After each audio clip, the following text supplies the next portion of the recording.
गडकरी जी, सबसे पहले तो बहुत बहुत शुक्रिया। ये हमारा ऑनर है कि हम अपने इस ग्लोबल समिट की शुरुआत आपसे कर रहे हैं। लेकिन उससे पहले अपने दर्शकों को और हमारे जितने भी यहां पर लोग हैं, आपको एक चीज बताना चाहेंगे। शायद एक चीज आपको पता ना हो, वो ये है कि आपके बगल में एक Guinness book of world record holder बैठे हुए हैं। जोरदार तालियों से आप इस चीज को एक्नॉलेज कर सकते हैं। कभी आपने सोचा था कि इस देश में जब बातें होती थी कि सड़कें कैसी होंगी, तो वहां पर इस देश में 5 दिन के अंदर 75 किलोमीटर सड़क बनाने का रिकॉर्ड इन्होंने बनाया है, अमरावती से अकोला।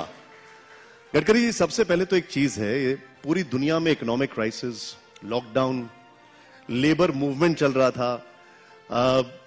किसी को समझ में नहीं आ रहा था कि हम जान बचाएं या अपनों को बचाएं, क्या करें। लेकिन हम क्या देख रहे हैं कि 12 किलोमीटर वाली सड़क अब 40 किलोमीटर तक चली गई। नेशनल हाईवे की अगर बात की जाए तो वो कहां 91,000 किलोमीटर और कहां 1.5 लाख के पास। वो मैजिक फॉर्मूला क्या है गडकरी साहब का, जो गडकरी जी लाते हैं, जिससे कि काम चलता रहता है, पेमेंट भी टाइम पर होता रहता है, कॉन्ट्रैक्टर्स भी टाइम पर पे होते हैं? होता क्या है वो? देखिए, सबसे पहली बात है कि इसका श्रेय केवल मुझे नहीं है।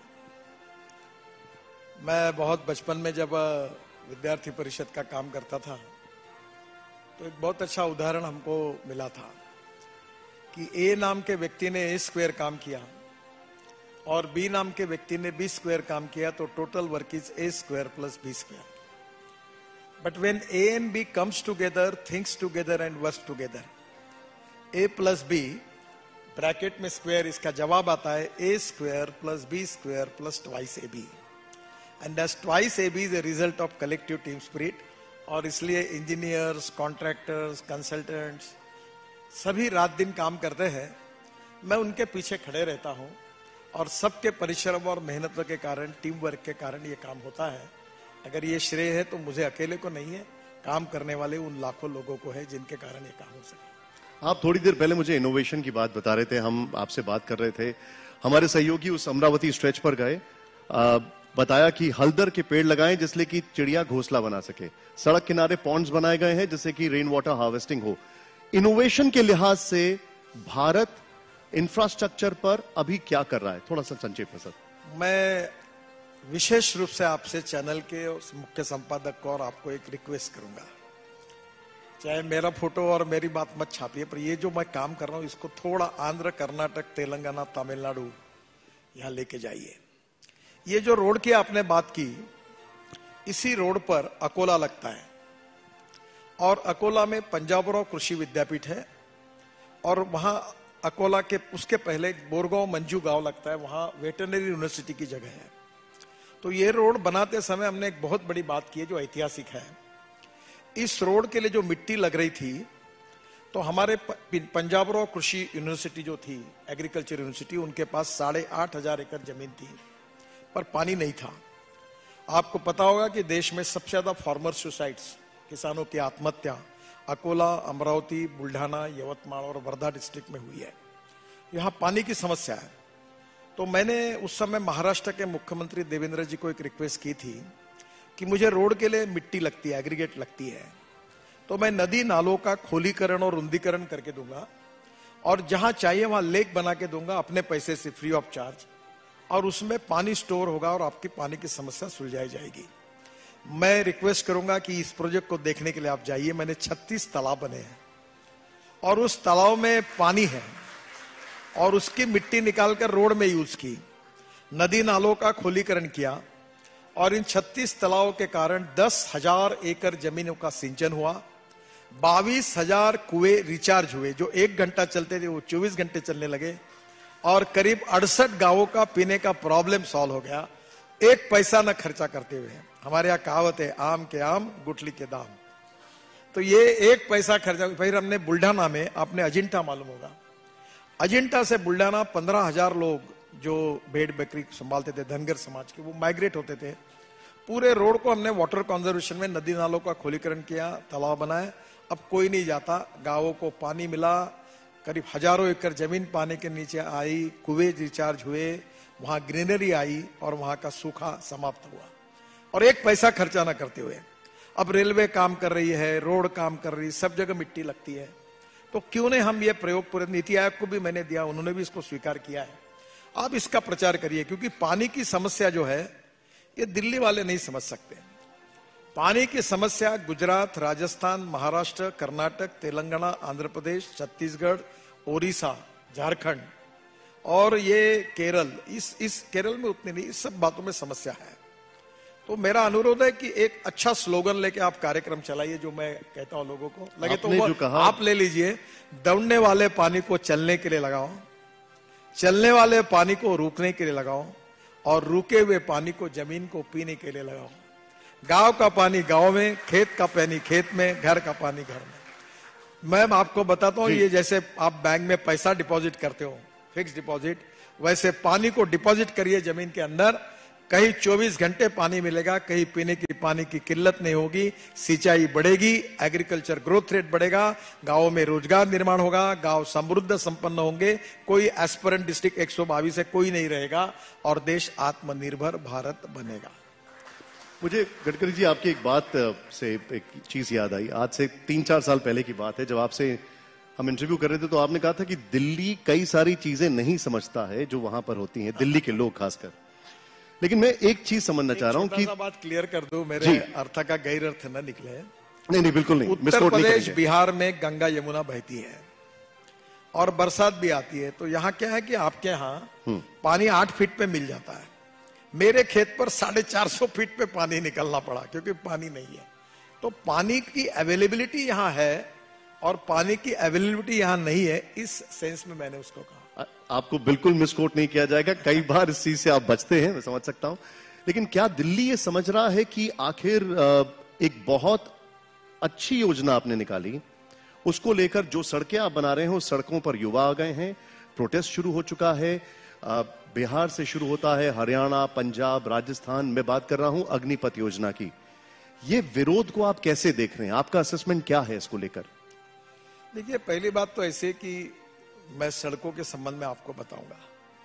केवल दिल्ली में जो एनसीआर क्षेत्र है, यहां मैं 60,000 करोड़ की सड़कें बना रहा हूं, और मैं एक मिशन पे काम कर रहा हूं कि मैं दिल्ली को जल प्रदूषण, वायु प्रदूषण और ध्वनि प्रदूषण से दिल्ली को मुक्त होना चाहिए, इस मिशन में काम कर रहा हूं। और इसका कारण जो ट्रैफिक जाम है उसको दूर करना होगा, तो नए रोड बनाने पे द्वारका एक्सप्रेस हाईवे बना रहा हूं, यहां से 10 मिनट में अंतर पर है, और वहां से नीचे से शिव मूर्ति से टनल बनाकर वसंत विहार जाएंगे, वहां से डायरेक्ट T3 जाएंगे। फिर मैं दिल्ली से जयपुर रोड जो है उसका अभी 1200 करोड़ का काम, फिर ब्रिजेस वगैरह और काफी काम कर रहा हूं। फिर दिल्ली में मुंबई दिल्ली एक्सप्रेस हाईवे लगता है, जहां से मुंबई से दिल्ली 12 घंटे में हो जाएगा, 12 घंटे में हो जाएगा। सोना से जो रोड का काम काफी पूरा हो गया। फिर दिल्ली से मैं आपको, सब दिल्ली वाले हैं, इनको विश्वास दिलाता हूं, इस साल दिसंबर एंड तक दिल्ली से चंडीगढ़ 2.5 घंटे में, दिल्ली से देहरादून 2 घंटे में, दिल्ली से हरिद्वार 2 घंटे में, दिल्ली से जयपुर 2 घंटे में, दिल्ली से अमृतसर 4 घंटे में, दिल्ली से कटरा 6 घंटे में, और दिल्ली से श्रीनगर 8 घंटे में। मैं इस साल इसमें 80% प्रोजेक्ट इस साल दिसंबर के अंदर पूरे हो जाएंगे, और मेरा इसमें एक भी काम अगर नहीं हुआ तो आप ब्रेकिंग न्यूज लगा दें। गडकरी जी, वहां पर हमारे एक बड़े सीनियर आर्मी के जनरल बैठे हुए हैं, जनरल अनुज माथुर, वो मुझे बता रहे थे कि जयपुर से दिल्ली आने में उन्हें कल बड़ा समय लगा। आपके हाईवे मजबूत थे, लेकिन वहां पर अग्निपथ योजना को लेकर आंदोलन चल रहा था, लोग सड़कों पर थे। मेरा सवाल अभी भी वही है, आखिर आपको इस विरोध के पीछे क्या दिखता है? देखिए, योजना अच्छी है और लोगों ने समझ लेनी चाहिए, और समझने के बाद इसका कोई विरोध नहीं करेगा। और मैं ये मानता हूं कि मैंने जब कैबिनेट में पूरी योजना सुनी, इसमें किसी के रोजगार छीनने की बात नहीं है। ये योजना बहुत ही अच्छी है, इसको ठीक प्रकार से लोग समझें और गलत फहमी में ना जाए। इससे इस देश के युवाओं का भी कल्याण होगा, देश का भी कल्याण होगा, और जॉब जो है कम नहीं होंगे और बढ़ेंगे, और लोगों को काम करने का मौका मिले। लेकिन गडकरी जी, इसमें एक on a very very serious note, इसमें एक बड़ा सवाल ये खड़ा होता है, जो युवा सड़कों पर हैं वो बोल रहे हैं कि हमको हमेशा ही नौकरी की चिंता रहेगी, अब हम सिर्फ 4 साल की नौकरी कर सकते हैं, जो आप एब्जॉर्ब करेंगे वो सिर्फ 25% है। देखिए, मैं आपको पहले ही बता चुका हूं, मैंने पूरी योजना सुनी है। आप एक काम करिए, राजनाथ सिंह जी को एक बार बुलाइए, इस योजना में किसी की नौकरी 4 साल के बाद खत्म होने वाली नहीं है, उसको ये नौकरी आगे मिलने ही वाली है। मुझे लगता है कि पूरी योजना का डिटेल समझने के बाद अगर कोई विरोध करे तो जरूर ठीक है, पर योजना में जो लोग समझ रहे वैसा नहीं है। ये योजना रोजगार बढ़ाने वाली है और युवाओं का कल्याण करने वाली है, इतना ही मैं कहना चाहता हूं। ठीक है, इससे मैं, क्योंकि आपने बोला राजनाथ जी के लिए, इसलिए आपको बहुत ज्यादा स्ट्रेच नहीं करूंगा, लेकिन क्योंकि आप इतने सीनियर पॉलिटिशियन हैं, चाहे वो सीए एनआरसी हो, चाहे वो किसानों को लेकर चीजें हों, या आपने जो कानून लेकर आए, चाहे वो ये वाली योजना हो, आप लोग बहुत अच्छे फैसले लेते हैं। ये बोलते हैं कि जनता को पहुंचाए जाए, उनको समझाए जाए, लेकिन वो चीजें परकुलेट नहीं कर पाती हैं। उसके पीछे वजह क्या है? जैसे ये आपने अच्छा फैसला लिया कि हम लोगों को एम्प्लॉयमेंट देंगे, लेकिन आंदोलन हो गया। आप क्या कहेंगे इस पर? देखिए, हिंदुस्तान में लोकतंत्र है और लोकतंत्र में विपक्ष और सत्तारूढ़ पार्टी दो होती है, और विपक्ष में सरकार ने किए हुए निर्णयों का विरोध करने की मानसिकता होती है। तो लोकतंत्र में यह सब बातें चलती रहती है और जनता की अदालत में जो कॉमन मैन रहता है वो इसके ऊपर अंतिम निर्णय फैसला करता है। और आज तक हमारा अनुभव यह है कि मोदी जी के नेतृत्व में जनता ने हमारे नीतियों का स्वागत किया, हमारा समर्थन किया, और निश्चित रूप से हम गांव, गरीब, मजदूर, किसान का कल्याण करना चाहते हैं। हमने कोई निर्णय उनके विरोध में नहीं लिया है।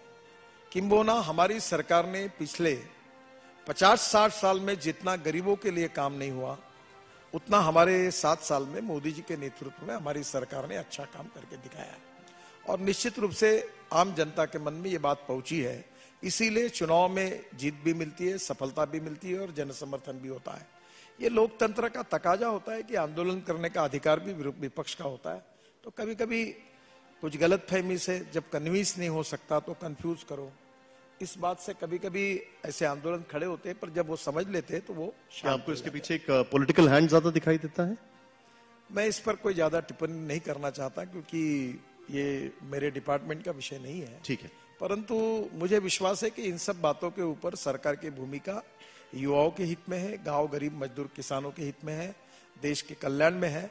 और हमारी सरकार हर समय समाज के सभी लोगों के हित को ध्यान में लेकर ही नीतियां बनाती है, और उसके परिणाम स्वरूप हमारे पार्टी को मोदी जी के नेतृत्व में लगातार अच्छी सफलता भी मिली है। अब थोड़ा सा पीछे जाऊंगा, आपसे एक इंटरव्यू हुआ, उसमें आपसे बातचीत में ये आपने बताया कि आजकल टेक्नोलॉजी इंटेंसिव चीजें ज्यादा हो गई हैं। प्रधानमंत्री मोदी जी का ड्रीम है 24-25 तक 5 ट्रिलियन इकोनॉमी का। पूरी ग्लोबल इकोनॉमी श्रिंक कर रही है, इन्फ्लेशन बढ़ रहा है, अनएम्प्लॉयमेंट जो है वो भी उससे अफेक्टेड है। आपको लगता है कि हम इस टारगेट को अचीव कर पाएंगे?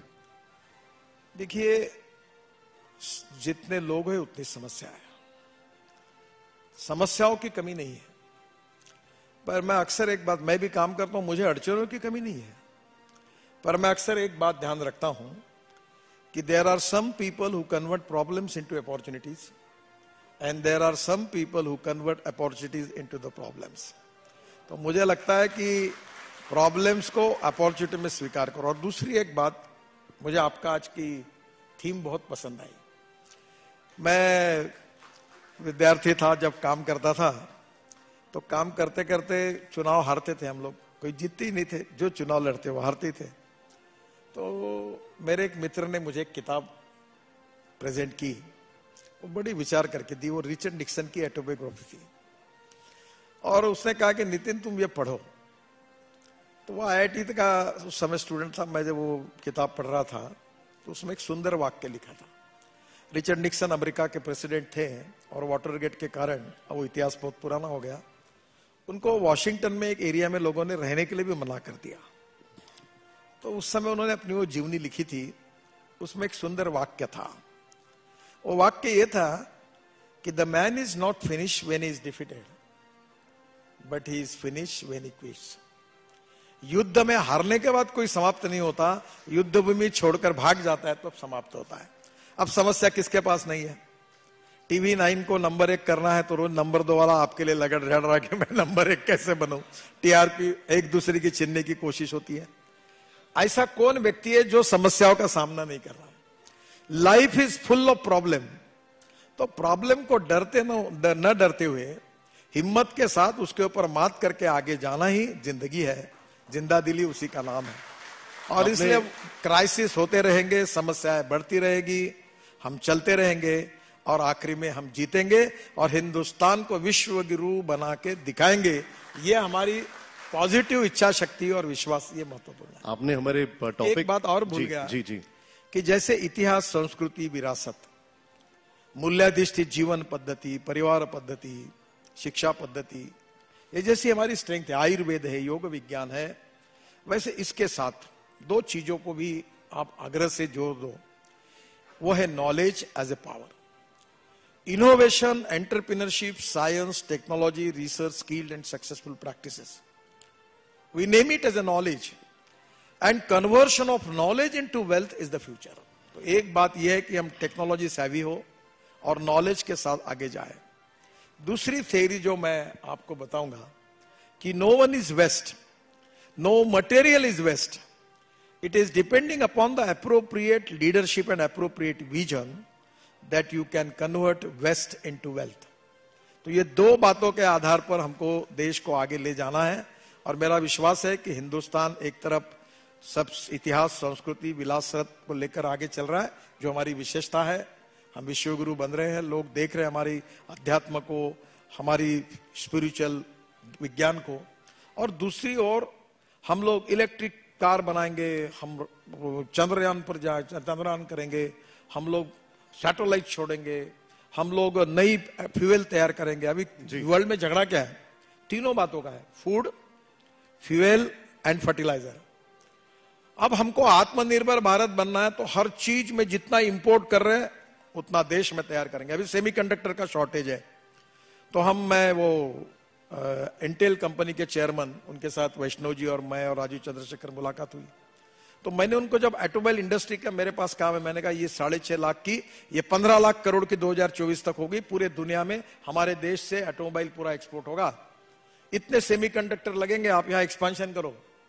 तो जहां जहां शॉर्टेज है वो हम तैयार करेंगे, जो इंपोर्ट कर रहे हैं उसका विकल्प ढूंढेंगे और हम हमारा एक्सपोर्ट बढ़ाकर नए रोजगार निर्माण करेंगे, एग्रीकल्चर ग्रोथ रेट बढ़ाएंगे और इंडस्ट्रियल जीडीपी ग्रोथ रेट बढ़ाएंगे, रोजगार की निर्मित करेंगे और ज्ञान, विज्ञान, तंत्र विज्ञान के साथ, अध्यात्म, स्पिरिचुअल साइंस के साथ, मूल्याधिष्ठित जीवन पद्धति के साथ, हम दोनों के समन्वय के साथ विश्व गुरु बनेंगे। जो विवेकानंद जी की भविष्यवाणी थी, जो मैंने नहीं कहा था, उनने कहा था कि 18वीं सदी जो होगी वो मुगल सल्तनत की थी, 19वीं सदी जब आई तो सब तरफ यूनियन जैक अंग्रेजों का राज्य था, जब 20वीं सदी आई तो अमेरिका सुपर इकोनॉमिक पावर बनी, और जब 21वीं सदी आएगी वो हिंदुस्तान की होगी और भारत की होगी।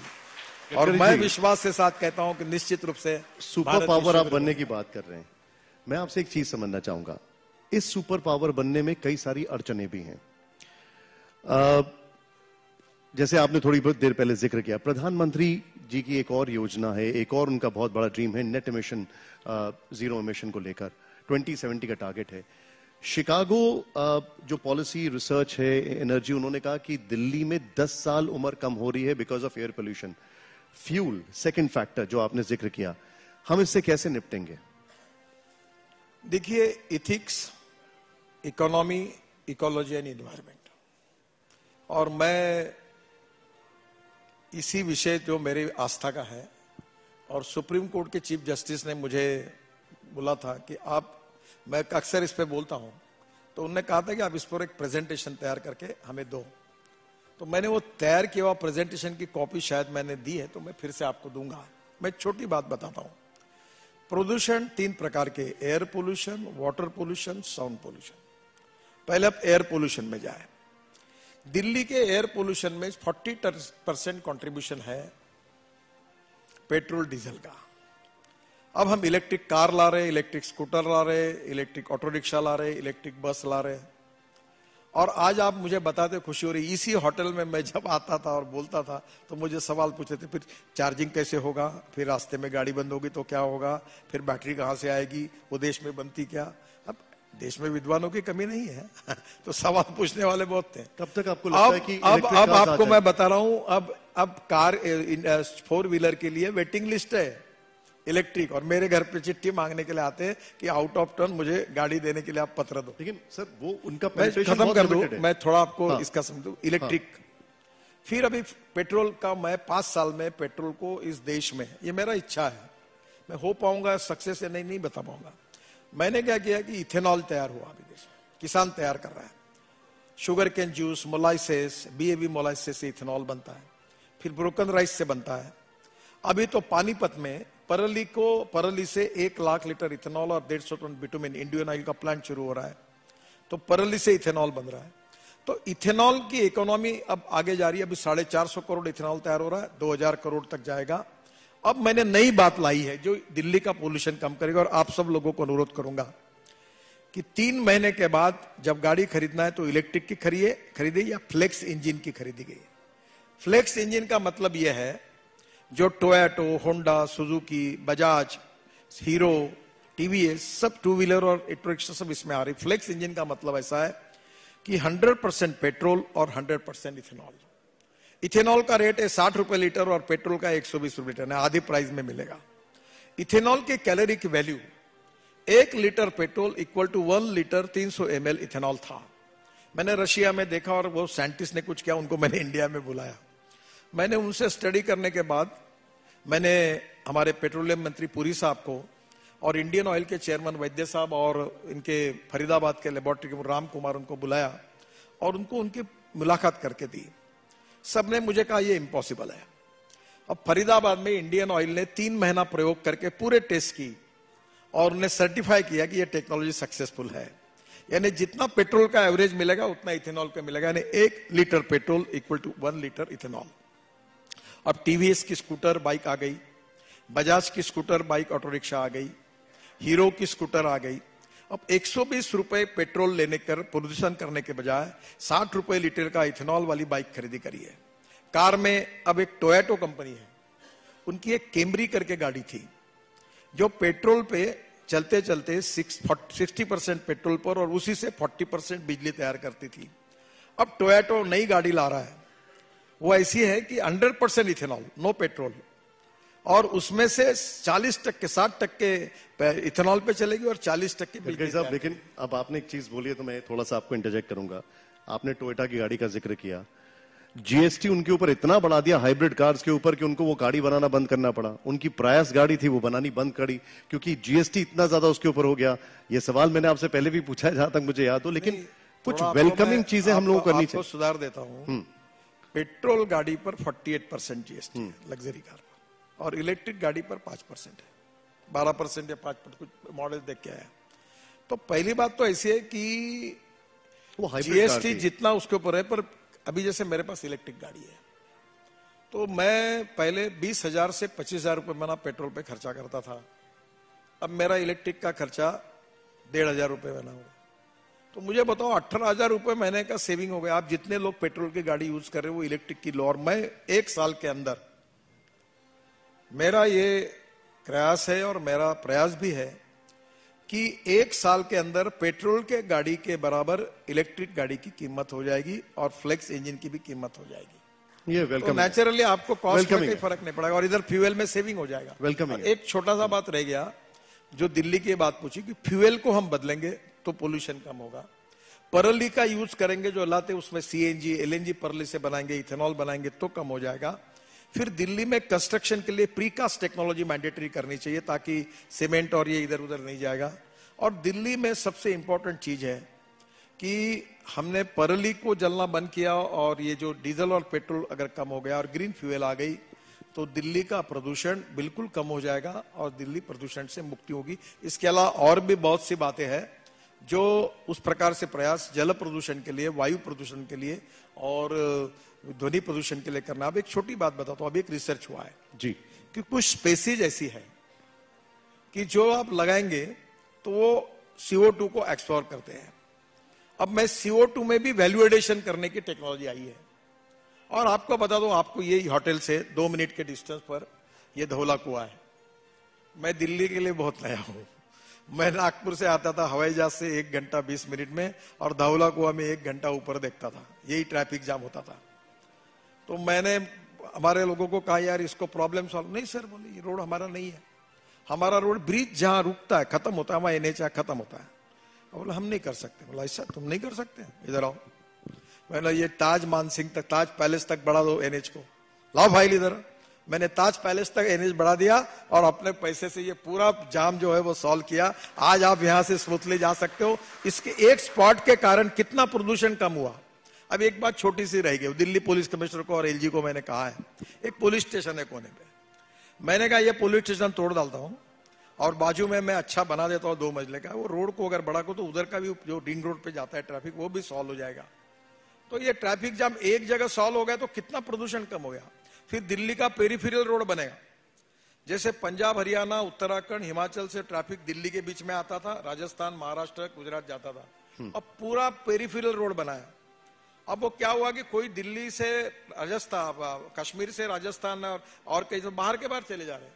ठीक है, अब मैंने एक नया प्लान बनाया जिसके ऊपर अलग कार्यक्रम करो आप, 2 एलजी को दिया है। गडकरी जी, अब मैं दिल्ली में क्योंकि आपने दिल्ली का जिक्र किया, दिल्ली में एक और पोल्यूशन की बात करता हूं, वो है जो पॉलिटिकल पोल्यूशन है, और इस पे मैं चाहूंगा आप थोड़ा टिप्पणी करें।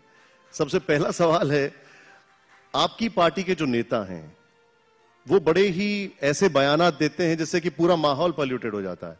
आपको लगता है ये जरूरी था? कहीं ना कहीं they are getting a free hand जिससे वो बच के निकल जाते हैं, लेकिन इस बार थोड़ा उल्टा पड़ गया। लेकिन there has to be something which has to be done. देखिए, मैं शुद्ध हवा में रहता हूं, ना पोल्यूटेड हवा में जाता हूं, ना पोल्यूटेड इस बात में बात करता हूं। तुम भी शुद्ध हवा लो, मुझे भी लेने दो, पोल्यूशन की चर्चा भी मत करो, तुम भी मत करो, मैं भी नहीं करता, खुशी से रहो। लेकिन उससे प्रदूषण जाएगा तो नहीं गडकरी साहब? जाएगा तो नहीं उससे? देखो, मुझे एक ने अच्छा बताया, 2 रेशा है, एक अपनी और दूसरी है। तो अपनी रेशा बड़ी करने के 2 मार्ग है, दूसरी की पूछने का काम करो या अपनी बड़ी करो। तो मैं अक्सर कहता हूं अपनी बड़ी करो, पॉजिटिव वे से, बाकी लफड़े लोचे में मत पड़ो। मैं अपने काम को फोकस करता हूं, कौन क्या कह रहा, कौन क्या बोल रहा, कौन क्या लिख रहा, कौन क्या दिख रहा, उसका उसके बराबर नहीं। अपने को जो काम करना है वो करते जाओ, आगे शुद्ध हवा में रहो। क्या ये सारी चीजें आपको अफेक्ट नहीं करती हैं? क्या ये सारी चीजें आपकी पॉलिटिकल पार्टी को अफेक्ट नहीं करती हैं? क्या ये सारी चीजें आपकी सरकार को अफेक्ट नहीं करती हैं जब ऐसे स्टेटमेंट्स आते हैं? सर, ये सालों से ये बातें चलती आ रही है। मुझे एक कवि थे, मेरे मित्र थे महाराष्ट्र में, उन्होंने बहुत अच्छी बात बताई थी कि ये देश ऐसा है जो प्रवचन और कीर्तनों से सुधरा नहीं और तमाशा से बिगड़ा नहीं। तो उनकी कविता बहुत सुंदर है। रामदास फुटाणे करके मराठी के कवि थे, एमएलसी थे हमारे, बहुत अच्छे कवि थे, बहुत सुंदर कविता, व्यंग्य है उनका। तो आप ऐसा करो, आप भी शुद्ध हवा लेते जाओ, प्रदूषण को छोड़ते जाओ। सर, आपने क्योंकि प्रदर्शन और तमाशे की बात की है, एक प्रदर्शन जो हम बहुत देख रहे हैं और आपकी बनाई सड़कों पर देख रहे हैं, वो है कांग्रेस का राहुल गांधी जी को लेकर। इसके ऊपर आप कुछ कहना चाहेंगे? खासकर उनका ये कहना है कि ये बड़ा विंडिक्टिव तरीके से काम किया जा रहा है, विपक्ष को टारगेट किया जा रहा है। देखिए, मैं आपसे एक रिक्वेस्ट करूंगा, आप मेरे से मेरी बात करिए।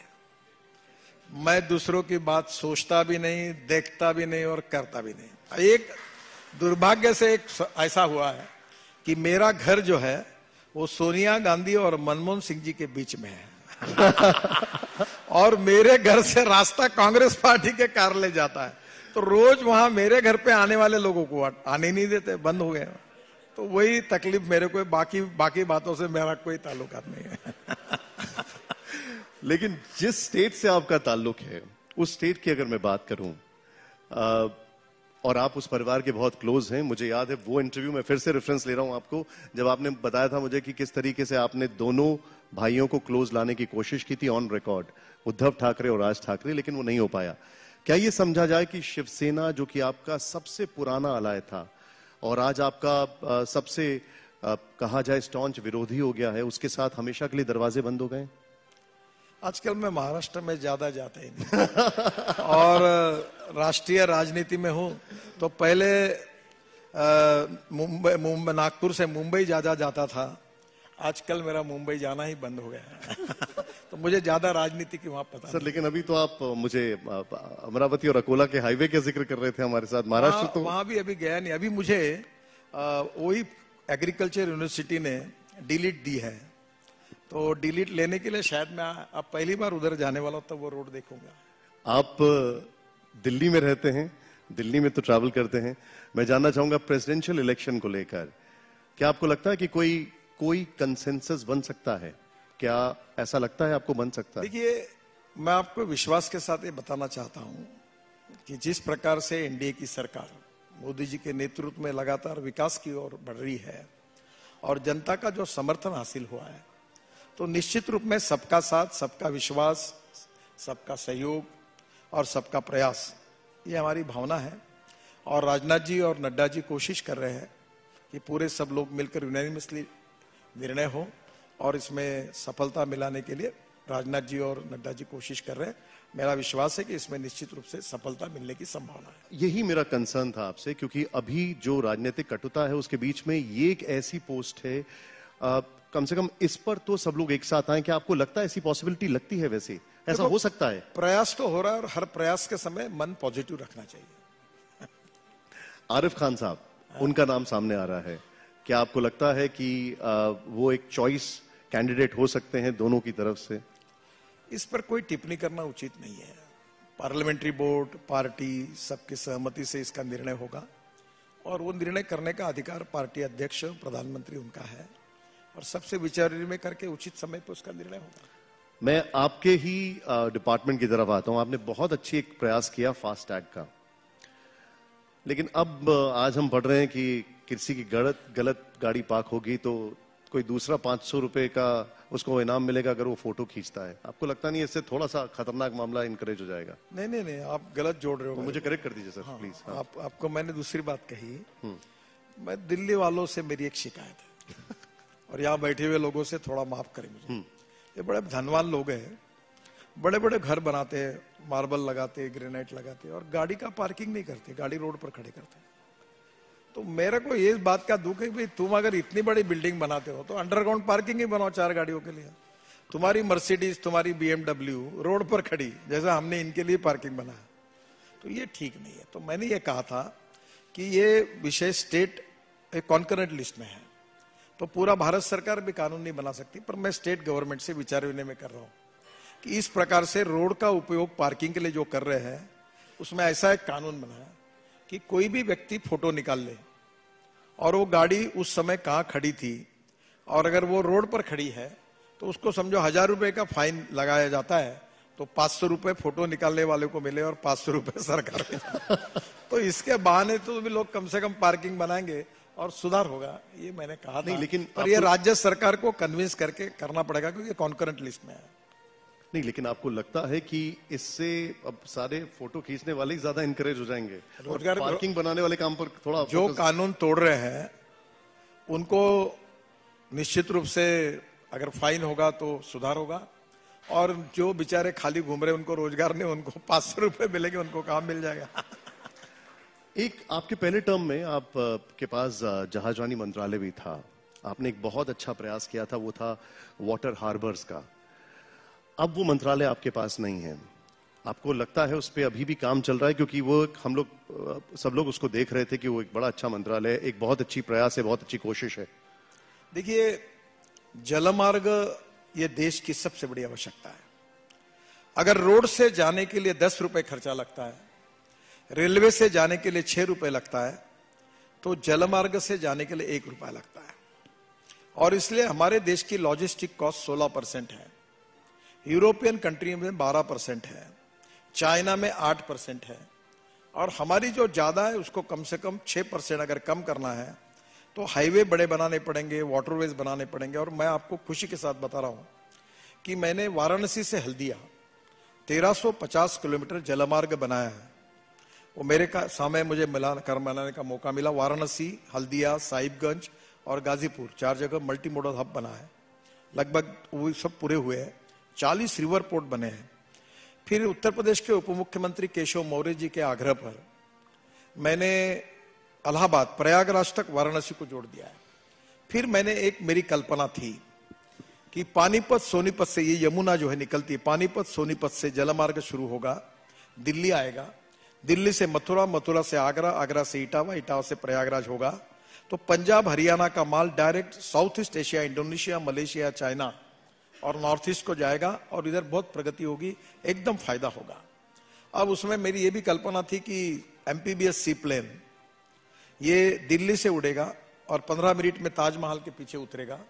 ताजमहल देखेंगे 1 घंटे में, फिर प्लेन में बैठेंगे, 15 मिनट में दिल्ली आएंगे और आधे घंटे में एयरपोर्ट पहुंच जाएंगे। तो मैंने इसके सैंक्शन लेकर रखे थे। ये प्रोजेक्ट को केवल वर्ल्ड बैंक को सबमिट करना था और मैंने दिल्ली के यमुना के पोल्यूशन के लिए 6000 करोड़ रुपए दिल्ली सरकार को उस समय नमामि गंगा में दिए थे।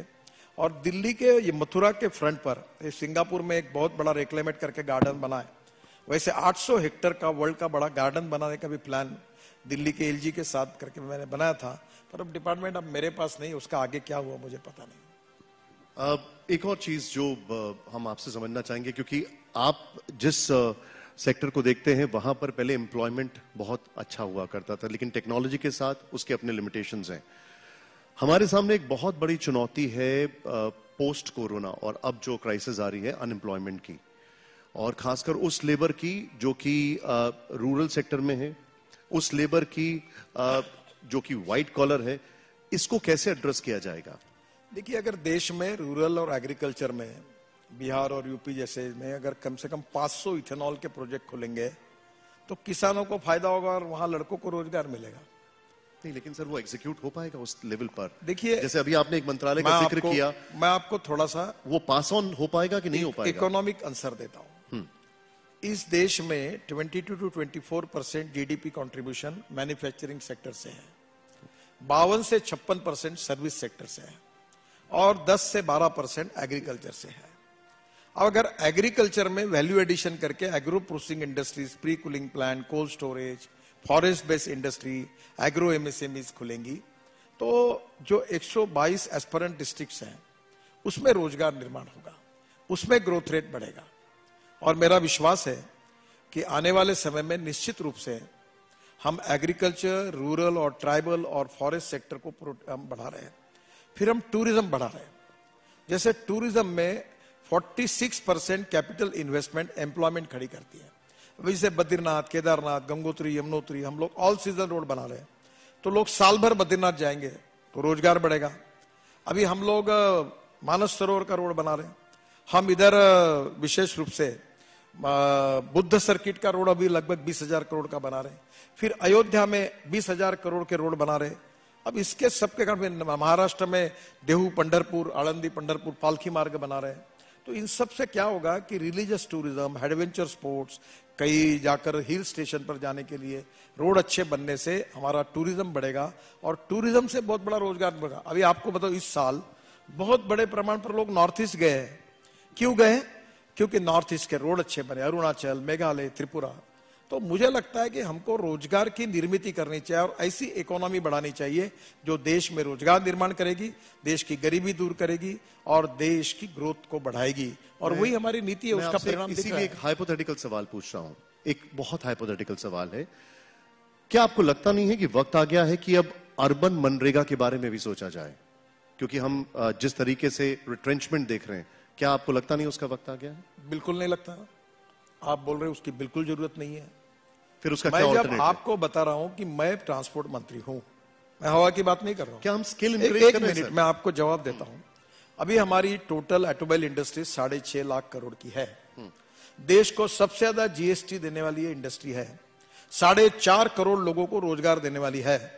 और मैं आपको बता रहा हूं कि 2025 के अंदर ये 6.5 लाख करोड़ की इंडस्ट्री को मैं 15 लाख करोड़ की करने की योजना बना रहा हूं, ताकि वर्ल्ड में लगने वाली कार, स्कूटर्स, बसेस, ट्रक्स सब हिंदुस्तान से एक्सपोर्ट होगी। एक आधी कंपनी छोड़कर सब वर्ल्ड के ब्रांड यहां उपस्थित है और सब मुझे बताते हैं।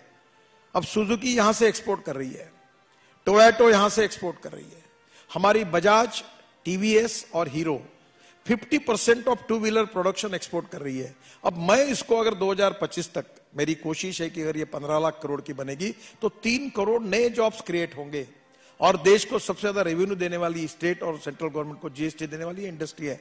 तो हम हमारे ऐसे नरेगा की बात आप करें उसके बजाय एग्रो बेस्ड इंडस्ट्री डेवलप करें, हम इंडस्ट्रियल ग्रोथ रेट बढ़ाएं, हम नए रोजगार का निर्माण करें, हमारा एक्सपोर्ट बढ़ाए, हमारी लॉजिस्टिक कॉस्ट कम करें, नई टेक्नोलॉजी को लाए, लिथियम आयन बैटरी के बजाय aluminium ion, zinc ion, sodium ion, अब एल्यूमिनियम प्लेट की टेक्नोलॉजी आई, ग्रीन हाइड्रोजन की टेक्नोलॉजी लाई। हम ऊर्जा आयात करने वाले नहीं, ऊर्जा निर्यात करने वाले बने, हमारा किसान अन्नदाता नहीं ऊर्जादाता बने। तो ये सब बातों से तो रोजगार तैयार होने वाला है। एक बहुत ही पर्टिनेंट सवाल ये है, और वो हालांकि हम ऐसा नहीं है कि टॉप 3 और 4 में आते हैं, लेकिन भारत में रोड एक्सीडेंट एक बहुत चिंता का विषय है। सेफेस्ट रोड्स, इसको इंश्योर करने के लिए हम क्या कर रहे हैं? देखिए, ये बात सच है कि मेरे डिपार्टमेंट में एक ही विषय जिसपे ऊपर मैं समाधान कारक काम नहीं कर सका, ये कबूल करते समय मुझे संकोच नहीं है। देश में 5 लाख एक्सीडेंट होते हैं, 3.5 लाख मौतें होती है, 2-2.5 लाख लोगों के हाथ पैर टूट जाते हैं। तमिलनाडु की सरकार ने वर्ल्ड बैंक के सहयोग से 50% एक्सीडेंट और 50% डेथ कम की है।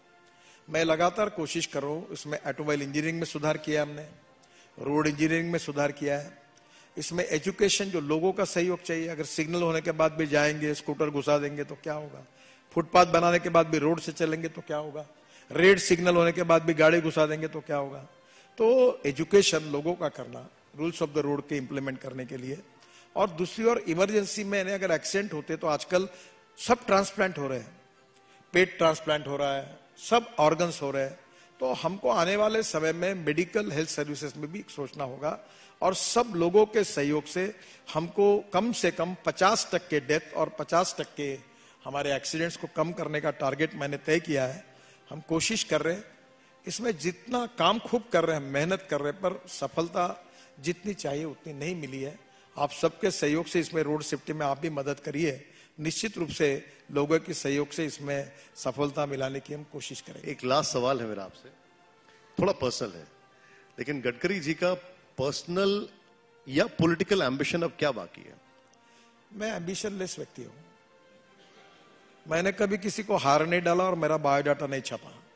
अभी तो लोगों को भी मैं कहता हूं पार्लियामेंट्री कॉन्स्टिट्यूशन में कि मैं हूं, आपकी सेवा करने की कोशिश की, आपके आशीर्वाद मिले।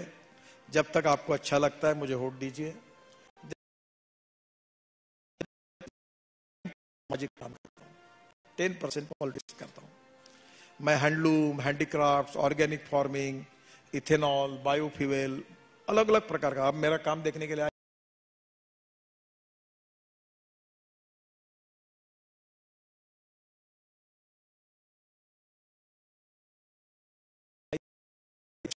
Is the instrument of socio economic reform.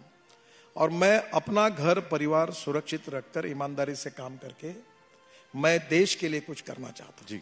मैंने 50 लाख करोड़ रुपए के काम अभी तक 7 साल में अवार्ड किए हैं।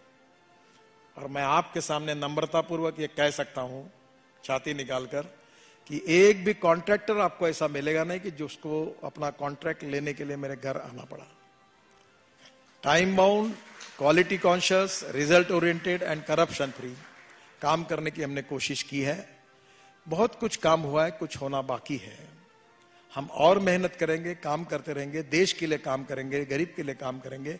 और इस देश को, आपकी जो थीम है विश्व गुरु बनाने की, वो विश्व गुरु बनाने की एक छोटी सी जिम्मेदारी अपने ऊपर है समझकर रात दिन काम करने की कोशिश करेंगे। यही हमारा भाव है। मैं बस यही इन्फ्रेंस निकालूंगा कि जैसे शुरू किया था, मैं ये उम्मीद करता हूं कि आप गिनेस बुक के रिकॉर्ड तोड़ते हुए और सेवा करें और थोड़ा पॉलिटिकल और कमेंट करना शुरू करें। वो पार्ट हम आपका मिस कर रहे हैं पिछले कुछ सालों से। बहुत बहुत शुक्रिया गडकरी जी। आपको एक आखिरी में बात बताऊं, हाँ, प्लीज। आप थोड़ा इसको प्रोपोगेट करिए। What is the meaning of politics? राजकारण का अर्थ है समाज कारण, राष्ट्र कारण, विकास कारण। राजनीति का अर्थ है लोक नीति, धर्म नीति और समाज नीति। Politics is the instrument of socio economic reform. अब मीडिया में मैं आपसे अनुरोध करता हूं, ये क्या बोल रहा, वो क्या बोल रहा है, इसने क्या कहा, उसको क्या कहा, दिन भर डमरू बजाते रहते हो, हम टीवी बंद कर देते हैं सर। लेकिन अब इसमें तो विरोध नीति भी आ गई है। देखो, आप एक बात करो, सत्ता कारण अलग है, समाज कारण अलग है। समाज कारण का नाम भी राजकारण है, राष्ट्र कारण का नाम भी राजकारण है, विकास कारण का भी नाम राजकारण है। आप केवल पावर पॉलिटिक्स की, सत्ता कारण की बात करते हो, आप समाज कारण की बात को प्रायोरिटी दो। देखो, ये देश बदल जाएगा, समाज बदल जाएगा। बाकी तो हर जगह पर भौंकने वाले रहते हैं, दौड़ने वाले रहते हैं, चलने वाले रहते हैं। जो अच्छा दिखता वो देखो, जो गांधी जी ने कहा, अच्छा सुनो, अच्छा देखो, अच्छा बोलो, बुरा होगा वो मत सुनो, आगे चलते जाओ। गडकरी जी, बहुत बहुत शुक्रिया हमसे बातचीत करने के लिए। Thank you very much.